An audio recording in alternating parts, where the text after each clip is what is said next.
નમસ્કાર, આપ જોઈ રહ્યા છો Spark Today News. Tarsali Novino road પર આવેલ ઉમાનગર સોસાયટીમાં રેડ એફએમ દ્વારા વિન્ટર ધમાલ પ્રોગ્રામનું આયોજન કરવામાં આવ્યું હતું. સોસાયટી પ્રમુખ હરિવદનભાઈ પટેલ અને શ્રદ્ધાબેન પટેલના સહયોગથી આ વિન્ટર ધમાલ પ્રોગ્રામ અહીં યોજવામાં આવ્યો હતો, જેમાં બાળકો અને સોસાયટીના રહીશોને અલગ અલગ પ્રકારની રમતો રમાડવામાં આવી હતી અને સાથે જ વિજેતાઓને ઇનામ પણ આપવામાં આવ્યા હતા.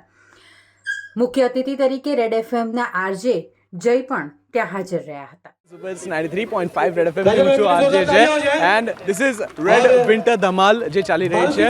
આજે અમે આવ્યા છે તરસાલીની ઉમાનગર સોસાયટીમાં, જ્યાં બધા જ બહુ જ એક્સાઇટેડ છે, બહુ મજા પડી રહી છે. અમારી સાથે કોટક મહિન્દ્રા બેંક દ્વારા banking partner, Samved IVF and also Maruti સુઝુકીથી કટારિયા મોટર્સથી છે અમારી સાથે હરવિંદરસિંહજી, અને આ બધાના એસોસિએશન સાથે ઓલ્સો તિરુપતિ એડિબલ ઓઇલ્સ સાથે મળીને આ રેડ વિન્ટર ધમાલ જે છે એક અમેઝિંગ એક્ટિવિટી ચાલી રહી છે, જેમાં દર સેટરડે સન્ડે અમે સોસાયટીઝમાં જઈને જબરદસ્ત ગેમ્સ રમાડીએ છીએ, પ્રાઇઝીસ જીતાડીએ છીએ. So it's all about fun અને બહુ મજા પડી રહી છે એમાં. So you can check out.